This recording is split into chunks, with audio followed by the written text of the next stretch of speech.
Hello વિદ્યાર્થી મિત્રો, તો સ્વાગત છે તમારું મારી યુટ્યુબ ચેનલ યાર કોમર્સ એજ્યુકેશન યુટ્યુબ ચેનલમાં। તો આજે આપણે જોવાના છીએ કે આંકડાશાસ્ત્રના વિષયની પ્રિપેરેશન કઈ રીતના કરવી કે જેથી તમારા 90+ માર્ક આવે અને એ પણ માત્ર અંદર। તો આજે આપણે જોવાના છીએ તમારા 5 ક્વેશ્ચન। નંબર 1, છેલ્લા દિવસે આંકડાશાસ્ત્રની પ્રિપેરેશન કઈ રીતના કરવી। નંબર 2, MCQ અને હેતુલક્ષીના વિભાગ છે તમારે ક્યાંથી તૈયાર કરવાના છે।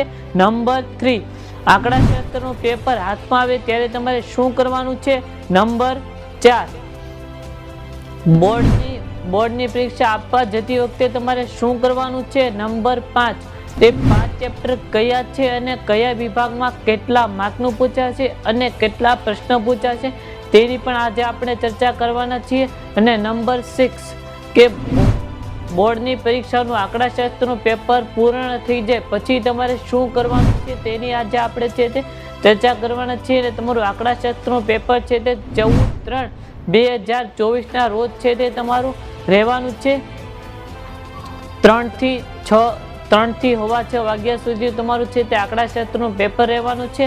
તો હવે છે તે આપણે છે તે આંકડાશાસ્ત્રની પ્રિપેરેશનનું આ પ્રશ્નોના છે હું તમને જવાબ આપું। તો હવે આપણે છે તે બોર્ડની સ્ક્રીન ઉપર જઈએ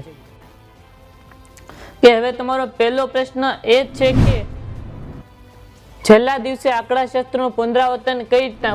તમારે છેલ્લા દિવસે આંકડાશાસ્ત્રનું પુનરાવર્તન એ રીતના કરવાનું છે કે તમારે સૌથી પહેલા તો આંકડાશાસ્ત્ર અગાઉનું જે પેપર હોય તેનું તમારે આપણી ચેનલ ઉપરથી છે તે તમારે સોલ્યુશન જોઈ લેવાનું છે અને પછી તમારે આંકડાશાસ્ત્રની પ્રિપેરેશન કરવા માટે જોડાઈ જવાનું છે। તેમાં સૌથી પહેલા તમારે શું કરવાનું છે કે રાતના તમારે 6 વાગે પેપર પૂર્ણ થાય પછી તમે 7-8 વાગે છે તે ફ્રેશ થઈ અને રાતના મેક્સિમમ 10:30-11 વાગ્યા સુધી તમારે સેક્શન F અને E છે તે ગણી નાખવાનો છે। પછી તમારે વહેલા ઉઠી જવાનું છે 4 વાગે ઉઠી અને તમારે B સેક્શન અને C સેક્શનની છે તે થિયરીનું રિવિઝન કરી નાખવાનું છે અને D સેક્શનમાં પણ થિયરી પૂછાય છે એટલા માટે તમારે D સેક્શનની થિયરી પણ સવારમાં છે તે વાંચી નાખવાની છે જેથી કરીને તમને સવારમાં છે તે વધારે યાદ રહેશે। અને સવારમાં તમે 9 કલાકમાં તમે જેટલું વાંચો એટલું તમે સવારમાં 3 કલાકની અંદર કરી શકો છો એટલા માટે તમારે સવારમાં છે તે વાંચી નાખવાનું છે। પછી તમારે સેકન્ડ કરવાનું છે કે એટલે મેક્સિમમ તમારે છે તે 7 થી 8 છે તે વાગી જશે। પછી તમારે 8 થી 9 ના ગાળાની અંદર નાસ્તો કરવાનો છે। પછી તમારે 9 વાગે છે તે બેસી જવાનું છે જેમાં તમારે C સેક્શન અને D સેક્શનના દાખલા છે તે ગણવાના છે એ તમારે 12 વાગ્યા સુધી ગણવાના છે અને 12 થી 1 ના સમયગાળાની અંદર તમારે બપોરનું જમી લેવાનું છે અને પછી તમારે 1 થી 2 કલાક છે તે તમારે E સેક્શનના દાખલા ગણવાના છે। એક વસ્તુ મિત્રો હંમેશા યાદ રાખજો કે એક્ઝામના 1 કલાક પહેલા તમારે કોઈ પણ વસ્તુ વાંચવાનું નથી, માત્ર જે તમે વાંચ્યું છે તેનું મનની અંદર રિવિઝન કરવાનું છે જેથી મનમાં રિવિઝન કરેલું છે તે વધારે યાદ રહે છે એટલા માટે મનમાં રિવિઝન કરવાનું છે। પણ 1 કલાક પહેલા એક દાખલો કે એક થિયરી તમારે વાંચવાની નથી।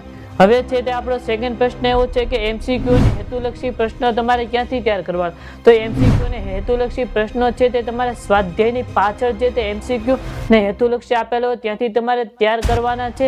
અને એ સિવાય આપણી ચેનલ ઉપર છે તે MCQ અને હેતુલક્ષીના પ્રશ્નો અને તેના વિડીયો છે તે આવી જશે તો ત્યાંથી પણ તમે જોઈ શકો છો।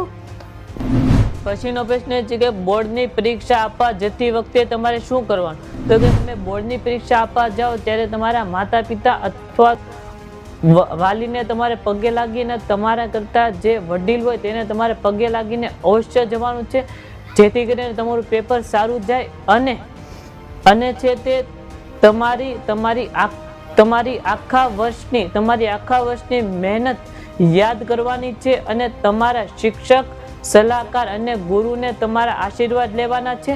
નંબર 4, આંકડાશાસ્ત્રનું પેપર હાથમાં આવે ત્યારે તમારે શું કરવાનું છે કે આંકડાશાસ્ત્રનું પેપર હાથમાં આવે ત્યારે તમારે આંકડાશાસ્ત્ર પેપરની ઉપર હાથ રાખીને તમારા ઈષ્ટદેવને યાદ કરવાના છે જેથી કરીને તમારું પેપર સારું જાય અને તમારે ઈષ્ટદેવને પ્રાર્થના કરવાની છે કે હે ભગવાન, આ મને અત્યાર સુધીમાં જે કાંઈ મેં વાંચ્યું છે તે મને બધું જ આ પેપરની અંદર યાદ કરાવજો અને છે તે હું મારું આ મારી 3 કલાક હું છે તે મારું બેસ્ટ આપું અને મારું શ્રેષ્ઠ પરિણામ આવે. પછીનું છે કે 5 ચેપ્ટર કયા છે અને કયા કયા વિભાગમાં કેટલા માર્કનું અને કેટલા પ્રશ્ન પૂછાય છે. તો એ 5 ચેપ્ટર અહીંયા 1 થી 5 ચેપ્ટર છે કે પહેલું ચેપ્ટર તમારું કયું છે સૂચકાંક, બીજું ચેપ્ટર કયું છે સહસંબંધ, ત્રીજું ચેપ્ટર કયું છે નિયત સંબંધ, ચોથું ચેપ્ટર કયું છે સામયિક શ્રેણી અને પાંચમું ચેપ્ટર છે સંભાવના. તેમાંથી તમારું પહેલું ચેપ્ટર છે તે કેટલા માર્કનું છે 16 માર્કનું છે. બીજું ચેપ્ટર છે એ તમારું 18 માર્કનું છે. ત્રીજું ચેપ્ટર તમારું પાછું 16 માર્કનું છે અને ચોથું ચેપ્ટર છે જે છે એ કેટલા માર્કનું છે 18 માર્કનું છે અને પાંચમું ચેપ્ટર છે તે 14 માર્કનું છે. એટલે કે પહેલું ચેપ્ટર અહીંયા આપણે પાંચમું લઈએ છીએ એ તમને છે તે 14 માર્ક. ટોટલ તમારા 82 માર્ક છે તે થશે. કેટલા થશે 82 માર્ક. મિત્રો તમે 5 ચેપ્ટર તૈયાર કરો એટલે 82 માર્ક આવે.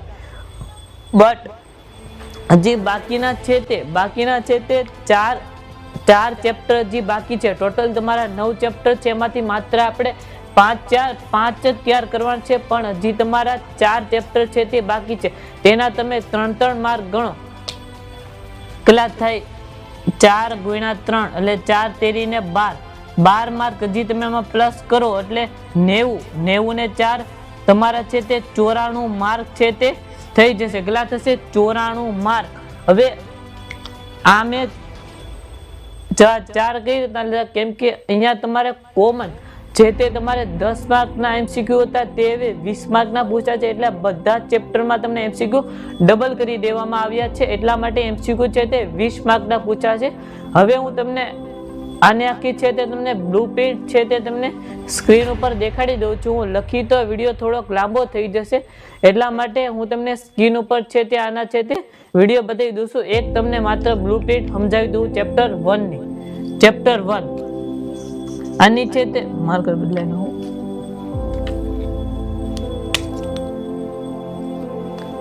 વિભાગે. દાખલા તરીકે પ્રશ્ન 1 છે આમાં સેક્શન A વિભાગે એમાં પ્રશ્ન કેટલા પૂછ્યા છે તમને 2 અને કુલ માર્ક કેટલા થશે આના 2. પછીનું વિભાગ